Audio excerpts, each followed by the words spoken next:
So Jim, as a director here at Y108, what are your thoughts about the evolution of classic rock? Is it evolving? I do think the evolution of classic rock continues.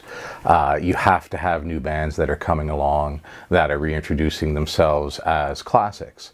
To say that classic rock ended in '82 is foolhardy, because you have to have these bands that are conveying a new message, right? I think a classic rock band is one that has a powerful message at the right time, that is surrounded by a aura that is larger than the band itself. So you have personalities, you have characters in it that tell stories outside of the music, you have powerful music speaking to a group of people at the right time, and you have a good group of players that can convey it musically so it's of interest for a number of years. And if it really touches a lot of people and a large group of people at the right time, then it could become a classic. It's almost impossible to say we want to become a classic rock band. I think if any artist thinks too much about what they want to become, they'll lose the vision of what they are right now, and they won't create the right piece of art at the right time. So a classic is something that comes along because a number of these factors are put together. Yes, the music has to be there, but as we mentioned in your question, that image of being larger than the music or larger than life in a way is part of it. Because there's a lot of music out there, but there's only a few iconic performers. And to become iconic, I think you have to do more than just the music. You have to have a personality outside of the band, and you have to have something that's memorable outside of the band. It all starts with the music, and I don't want to discount that, but I think to become a true classic, there's got to be a story outside of the records you make. In your opinion, why was Smells Like Teen Spirit so successful? The record, Smells Like, was a great song, and as I said, spoke to a great audience at the right time. But it had a very distinct video presence that made it very talkable, and people reacted to it, and it shot up the charts and radio played it. So I think the combination of a great video presence, a good record with the right message at the right time, and a charismatic front person in Kurt at that time, who was veiled in some mystery, but every once in a while you'd see a picture of him smiling and he looked nice, and so there was, again, that story that was larger than the music of this character who was driving the music but had flaws, had positives, and was trying to get his life together.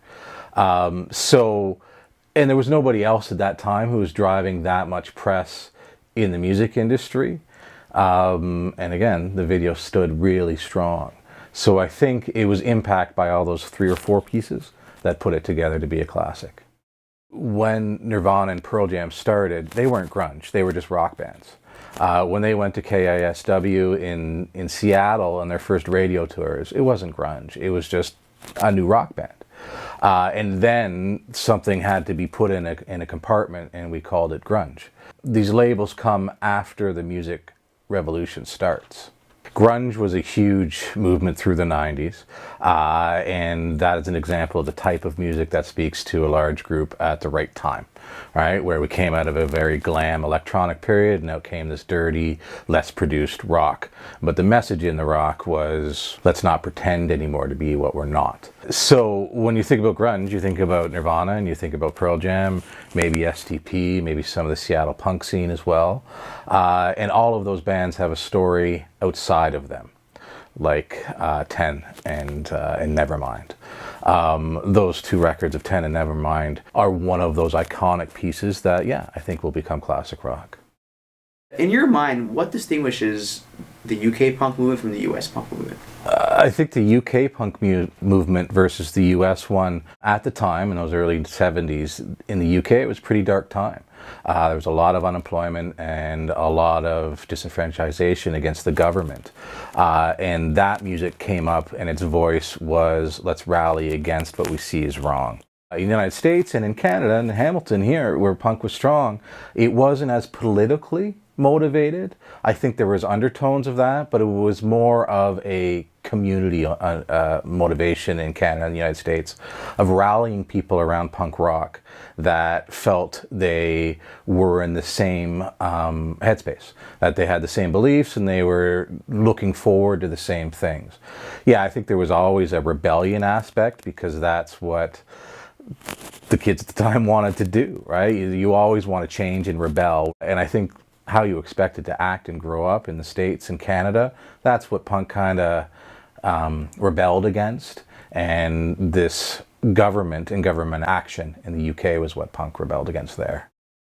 I think that punk compared to hard rock, musically in the form of playing, is more of a slap in the face, is more of a dramatic presentation of here's what we are and what we do and what we stand for. And because of its slap in the face, it doesn't have the opportunity to be as intricate and as complicated in its playing, but it also allows for non-musicians to pick up the guitar and be a punk rock band, right? With 3 chords and some lyrics, you can bang it out and you can convey your message. If you want to be an intricate rock band with larger bridges and musically take it to another level, then that takes a higher form of playing.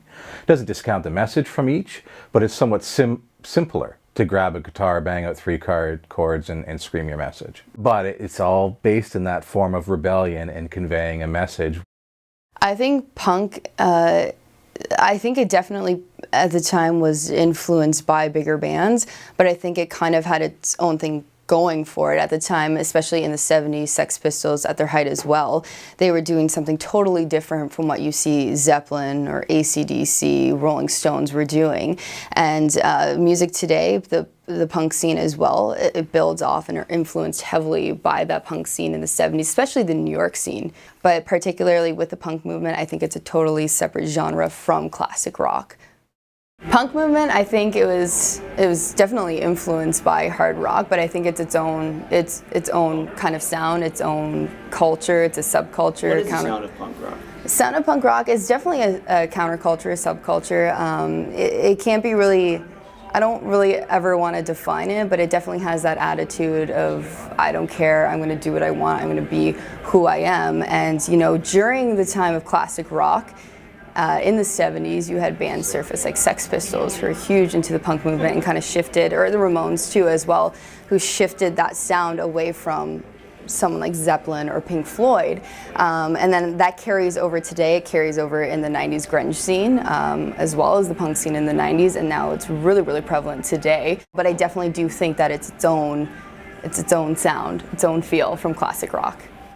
At the time, the height of the career of, you know, Aerosmith, you had Led Zeppelin, AC/DC. I wasn't even born yet. I didn't even exist. So that in itself is pretty cool that someone my age at 25 years old, I still listen to that music. And I think classic rock, it always continuously builds and it comes from somewhere. So looking back, I'm a huge fan of 1940s, like late 1940s, 50s rock and roll.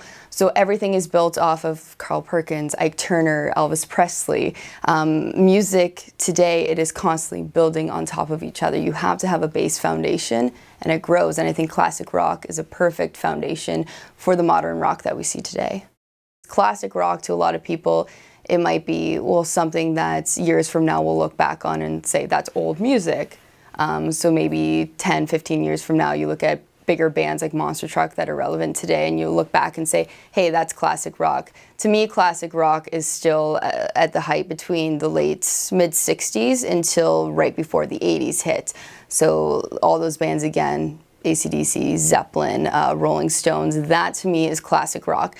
I think every sort of band has its place, and even before that, the 50s, like I wouldn't look at 50s rock and roll and say that's classic rock because it's old. I would say that's rock and roll that comes from rockabilly. Do you know what I mean? It has its own place and its own feel to it. Hey, thanks for watching. My name is Daniel Sarkissian. I'm an independent filmmaker from Toronto.